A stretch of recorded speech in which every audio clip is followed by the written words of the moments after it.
What's up everyone, patch 11.09 just dropped and Riot is not messing around with Smurfs anymore. We have got mandatory MFA for suspicious accounts, massive bad bonds and a ton of quality of life updates that are actually going to change how you interact with the map. Alright, the big news this patch, Riot is finally taking aggressive action against smurfing and account sharing. Here's what's happening. Starting this patch, if your account has been flagged for account sharing in North America, Brazil or Korea, you must enable Riot Mobile MFA to play competitive. And I said competitive specifically, you can still play other modes, but rank is locked behind MFA now. And it gets better. Riot has started banning accounts that were purchased for boosting. Not just suspensions, actual bans for the most egregious offenders. What you need to know, this is rolling out in select regions first. Riot says they are leveling up their detection systems. They want you to report Smurfs as rank manipulation. Your reports actually help improve their detection. And coming soon, all over Ascendant players in these regions will need MFA regardless. My take on this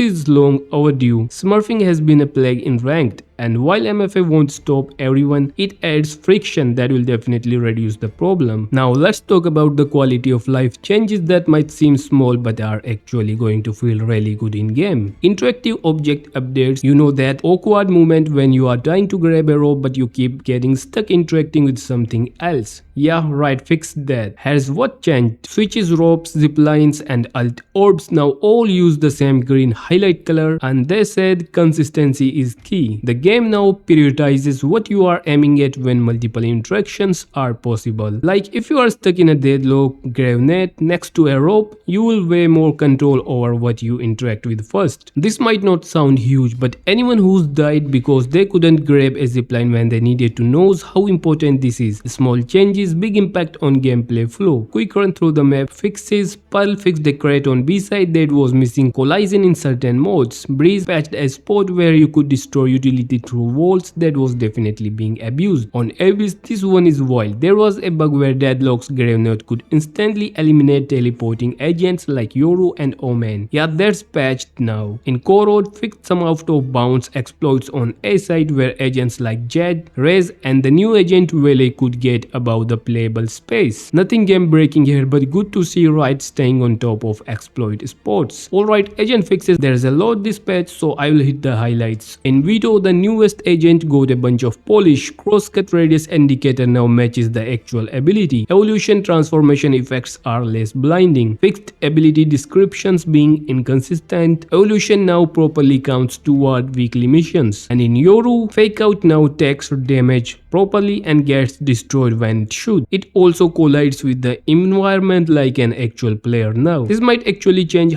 how you use fake out for blocking. Sage got an important fix here. Her healing orb was targeting decayed players who were already full health under the decay. That's fixed now. Other notable fixes here, Omen's paranoia icon is smaller so it doesn't cover your minimap anymore. Viper's pit no longer lingers in front of you when you unequip. Gecko's wingman now properly animates when defusing. Multiple agents had visual effect bugs with concuss and detain showing through walls, all fixed. And for console players, you also got a fix for a bug where you couldn't move the cursor with map targeted abilities like Brim Smoke. Almost forgot to mention here, Riot dropped the ban hammer on a significant number of bot accounts this patch. They didn't give exact numbers, but they seem pretty happy about it. If you have been running into obvious bots in deathmatch or other modes, hopefully you will see fewer going forward. Riot says they are regularly evaluating and improving their detection systems, so this should be ongoing. So that's patch 11.09. The anti-smurfing measures are the headline here, but don't sleep on those interactive object changes. They are going to feel really good in game. And what do you think? Is the MFA requirement enough to combat smurfing, or does Riot need to do more? Let me know in the comments. If this video helped you out, hit that like button and subscribe for more Valorant news and updates. I will catch you in the next one.